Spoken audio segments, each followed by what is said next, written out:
housing sales and the housing market is fed by the health of the consumer itself, right? So if the consumer doesn't have the money to purchase a house, they're not, right? So we dig down to kind of that lowest level, and we look really closely at what we call the consumer stress index. So we've just recently got our March data. Consumer stress remains extremely low by historical standards. And again, our stress index is built on the number of calls and requests for service we receive for bankruptcy and foreclosure. So it's kind of an end goal index, because a lot of things happen before the consumer, calls us about bankruptcy, or a foreclosure happens and they need to call us. So stress remains low, but like Ken and I were talking about, we are beginning to see some indicators that lead us to believe that potential stress is coming.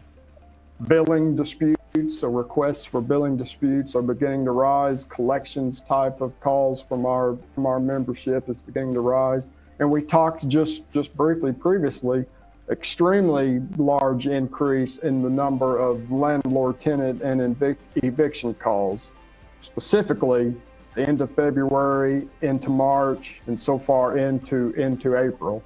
And again, billing disputes, collections, landlord tenants, currently those are in the lower age cohorts, right? Gen Zs and millennials. So while we're going to say that consumer stress, remains low, we are seeing indicators that, especially those that are, least likely to weather a storm, on increasing interest rates, increasing inflation, increasing construction costs, those folks that are less prepared to weather some of those storms, those are the first ones we're beginning to see some kind of cracks in that consumer stress index.